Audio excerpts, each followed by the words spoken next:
ವೈಷ್ಣವಿ ಚಾನಲ್ಗೆ ಸ್ವಾಗತ. ಇವತ್ತೊಂದು ಸಿಂಪಲ್ ಸ್ನ್ಯಾಕ್ ನಮ್ಕಿನ್ ಪರ ಅಥವಾ ನಮ್ಕಿನ್ ಶಂಕರಪೋಳಿನ ಮಾಡೋದು ಹೇಗೆ ಅಂತ ನೋಡೋಣ. ಇದಕ್ಕೆ ನಾನು 1 ಕಪ್ನಷ್ಟು ಮೈದಾ ಹಿಟ್ಟು ತೊಗೊಂಡಿದ್ದೀನಿ. ಇದನ್ನು ಕ್ಲೀನಾಗಿ ಜರಡಿ ಹಿಡಿದಿಟ್ಕೊಳ್ಳಿ. 1 ಅಥವಾ 1.5 ಟೀ ಸ್ಪೂನಷ್ಟು ಅಜ್ವೈನ್ ಅಥವಾ ಓಂಕಾಳು, 3 ಟೀ ಸ್ಪೂನ್ ತುಪ್ಪ ತೊಗೊಂಡಿದ್ದೀನಿ. ನೀವು ಎಣ್ಣೆನಾದರೂ ಹಾಕೋಬೋದು, ಬೆಣ್ಣೆನಾದರೂ ಹಾಕೋಬೋದು. ತುಪ್ಪ ಮತ್ತು ಬೆಣ್ಣೆ ಹಾಕ್ಕೊಂಡ್ರೆ ಚೆನ್ನಾಗಾಗುತ್ತೆ. ರುಚಿಗೆ ತಕ್ಕಷ್ಟು ಉಪ್ಪು, ಕಲಸೋದಕ್ಕೆ ನೀರು ಮತ್ತು ಕರಿಯೋದಕ್ಕೆ ಎಣ್ಣೆ. ಈಗ ಮಾಡೋದು ನೋಡೋಣ. ಒಂದು ಮಿಕ್ಸಿಂಗ್ ಬೌಲ್ನಲ್ಲಿ ಮೈದಾ ಹಿಟ್ಟು, ಅಜ್ವೈನ್ ಮತ್ತು ಉಪ್ಪನ್ನ ಹಾಕ್ಕೊಳ್ಳಿ. ಜೀರಿಗೆ ಇಷ್ಟಪಡೋರು ಜೀರಿಗೆ ಕೂಡ ಹಾಕೋಬೋದು. ಇಂಗು ಫ್ಲೇವರ್ ಬೇಕಂದರೆ ಇಂಗು ಕೂಡ ಹಾಕೋಬೋದು. ಕೈನಲ್ಲೇ ಮಿಕ್ಸ್ ಮಾಡಿಬಿಟ್ಟು ಸ್ವಲ್ಪ ಬಿಸಿ ಮಾಡಬೇಕು ತುಪ್ಪ ಕರಗ ಅಷ್ಟು ಬಿಸಿ ಮಾಡಿದ್ರೆ ಸಾಕು. ಈ ಥರ ಹಾಕ್ಬಿಟ್ಟು ಮಿಕ್ಸ್ ಮಾಡ್ಕೊಳ್ಳಿ.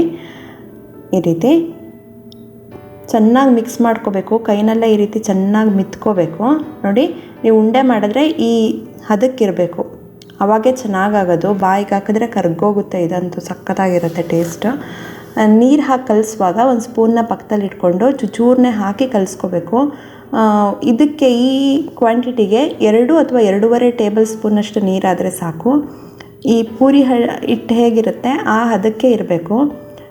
ನೀರಂಗೆ ಕಲಿಸ್ಕೊಂಡ್ರೆ ಎಣ್ಣೆ ಚೆನ್ನಾಗಿ ಕುಡಿದ್ಬಿಡುತ್ತೆ. ಈ ಥರ ಗಟ್ಟಿ ಕಲಿಸಿದ್ರೆ ಎಣ್ಣೆನೂ ತೊಗೊಳ್ಳಲ್ಲ ಮತ್ತು ತುಂಬ ಟೇಸ್ಟ್ ಕೂಡ ತುಂಬ ಚೆನ್ನಾಗಿರುತ್ತೆ. ನೋಡಿ, ಒಂಚೂರು ಚೂರ್ನೇ ಹಾಕ್ಕೊಂಡು ಈ ರೀತಿ ನಾದ್ಕೊಳ್ಳಿ. ಈ ಹದಕ್ಕೆ ಇರಲಿ. ಚೆನ್ನಾಗಿ ನೀವು ಕೈನಲ್ಲೇ ಈ ರೀತಿ ನಾದಿದ್ರೆ ನೀರು ಜಾಸ್ತಿ ಹಾಕೋದೇ ಬೇಡ, ಸಾಫ್ಟ್ ಆಗುತ್ತೆ ಹಿಟ್ಟು. ಈ ರೀತಿ ನಾದ್ಬಿಟ್ಟು ಒಂದು 20 ನಿಮಿಷ ಒಂದು ತಟ್ಟೆನ ಮುಚ್ಚಿಟ್ಬಿಟ್ಟು ನೆನೆಯಾಗಿ ಬಿಡಿ. ಈ ರೀತಿ ಒಂದು 20 ನಿಮಿಷ ಆದಮೇಲೆ ನಾದಕ್ಕೆ ಹೋಗಬಾರ್ದು. ಮತ್ತು ನೆಂದ ಮೇಲೆ ಜಸ್ಟ್ ಡಿವೈಡ್ ಮಾಡ್ಕೊಳ್ಳಿ. ಒಂದು 2-3 ಡಿವೈಡ್ ಮಾಡಿಕೊಂಡು ನಿಮ್ಗೆ ಇಷ್ಟವಾದ ಶೇಪ್ನಲ್ಲಿ ಮಾಡ್ಕೋಬೋದು. ನಾನೊಂದು 3-4 ಥರ ತೋರಿಸ್ತೀನಿ. ನೋಡಿ, ಈ ಥರ. ಇದನ್ನು ಮಾತ್ರ ಸ್ವಲ್ಪ ದಪ್ಪನೇ ಒತ್ಕೊಡಿ. ತೆಳುವಾದರೆ ಅಷ್ಟು ಟೇಸ್ಟ್ ಇರಲ್ಲ. ಚೂರು ದಪ್ಪಕ್ಕಿದ್ರೇ ಚೆನ್ನಾಗಿರುತ್ತೆ. ನೋಡಿ, ಈ ಥರ ಮಿನಿಮಮ್ ಇಷ್ಟಿರಬೇಕು. ನೀವು ದಪ್ಪನಾದರೂ ಇನ್ನೂ ದಪ್ಪ ಇದರಲ್ಲಿ ಡಬ್ಬಲ್ ಕೂಡ ಮಾಡ್ಕೋಬೋದು. ಫಸ್ಟ್ ನಾನು ಡೈಮಂಡ್ ಶೇಪ್ ಮಾಡಿ ತೋರಿಸ್ತೀನಿ. ನೋಡಿ, ಈ ಥರ. ಚಾಕು ಇದ್ದರೆ ಚಾಕುನಲ್ಲಾದರೂ ಕಟ್ ಮಾಡ್ಕೊಳ್ಳಿ, ಅಥವಾ ಪಿಜ್ಜಾ ಕಟರ್ ಇದ್ದರೆ ಅದರಲ್ಲಾದರೂ ಕಟ್ ಮಾಡ್ಕೊಳ್ಳಿ. ಈ ರೀತಿ. ಇನ್ನು ಉಳಿದಿರೋದ್ರಲ್ಲಿ ನೋಡಿ, ಈ ಥರ ಸೇಮ್ ಅದೇ ಥರನೇ ಒತ್ಕೊಂಡು ಸುತ್ತ ಕಟ್ ಮಾಡ್ಕೊಳ್ಳಿ. ಇದನ್ನು ನೋಡಿ ಸಣ್ಣದಾಗಿ ಕಟ್ ಮಾಡ್ಕೋಬೇಕು. ಈ ರೀತಿ ಉದ್ದುದ್ದಕ್ಕೆ. ಇದೆಲ್ಲ ಬೇಕ್ರಿಲಿ ಸಿಗುತ್ತೆ ಡಿಫ್ರೆಂಟ್ ಶೇಪ್ಸ್ನಲ್ಲಿ. ಮನೆಯಲ್ಲೇ ಸುಲಭವಾಗಿ ಮಾಡ್ಬೋದು. ನೋಡಿ, ಈ ಥರ ಕೋಡ್ಬಳೆ ಥರ ಕೂಡ ಮಾಡ್ಕೋಬೋದು, ಅಥವಾ ನೋಡಿ ಈ ಥರ ರೋಲ್ ಕೂಡ ಮಾಡ್ಕೋಬೋದು. ನೀವು ಹಿಟ್ಟನ್ನು ಸ್ವಲ್ಪ ತೆಳುವಾಗಿ ಕಲಿಸ್ಕೊಂಡ್ರೆ ಚಕ್ಲಿ ಒತ್ತೋದ್ರಲ್ಲಿ ಚಕ್ಲಿ ಕೂಡ ಒತ್ಕೋಬೋದು, ಚೆನ್ನಾಗಿರುತ್ತೆ. ಬೇಕ್ರಿಯಲ್ಲಿ ಸಿಗುತ್ತಲ್ಲ ಸೇಮ್ ಅದೇ ಥರ ಕೋಡ್ಬಳೆ ಚಕ್ಲಿ ಎಲ್ಲ ಮಾಡ್ಕೋಬೋದು. ಇನ್ನೊಂದು ಬಾಕ್ಸ್ ಟೈಪ್ ತೋರಿಸ್ತಿದ್ದೀನಿ ನೋಡಿ. ಈ ಥರ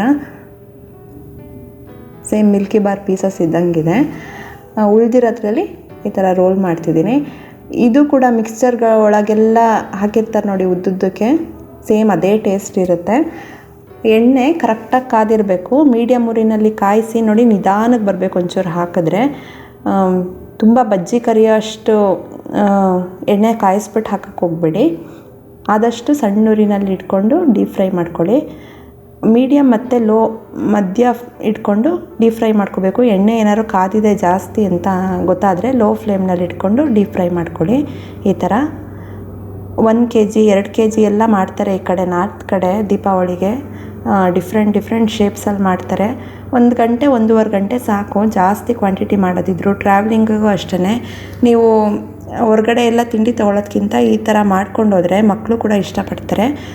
ಎಣ್ಣೆ ಜಾಸ್ತಿ ಕಾದಿದೆ ಅಂತ ಗೊತ್ತಾದರೆ ಇನ್ನೊಂದು ಒಬ್ಬೆ ಹಾಕಬೇಕಾದ್ರೆ ಆಫ್ ಮಾಡ್ಕೊಂಡು ಕೂಡ ಹಾಕೋಬೋದು. ನೋಡಿ, ಎಷ್ಟು ಸಾಫ್ಟಾಗಿದೆ. ನೀವು ಒಂಚೂರು ಈ ಥರ ಕ್ರಷ್ ಮಾಡಿ ನೋಡಿ, ಗೊತ್ತಾಗುತ್ತೆ ನಿಮಗೆ. ಹಂಗೆ ಪುಡಿಯಾಗೋಗುತ್ತೆ, ಬಾಯಿಗಿಟ್ರೆ ಕರ್ಗೋಗುತ್ತೆ. ಇದು ನನ್ನ ಫೇವ್ರೆಟ್ ಸ್ನ್ಯಾಕ್. ಈ ದೀಪಾವಳಿಗೆ ನಿಮ್ಮ ಮನೇಲಿ ಕೂಡ ಈ ರುಚಿಯಾದ ಸ್ನ್ಯಾಕ್ನ ಮಾಡಿ ಹೇಗಾಯ್ತು ಅಂತ ತಿಳಿಸಿ. ಮತ್ತಷ್ಟು ರೆಸಿಪೀಸ್ಗಾಗಿ ವೈಷ್ಣವಿ ಚಾನಲ್ಗೆ ಸಬ್ಸ್ಕ್ರೈಬ್ ಆಗೋದು ಮರಿಬೇಡಿ. ಈ ವಿಡಿಯೋ ಇಷ್ಟ ಆದರೆ ಲೈಕ್ ಮಾಡಿ, ಶೇರ್ ಮಾಡಿ. Thank you.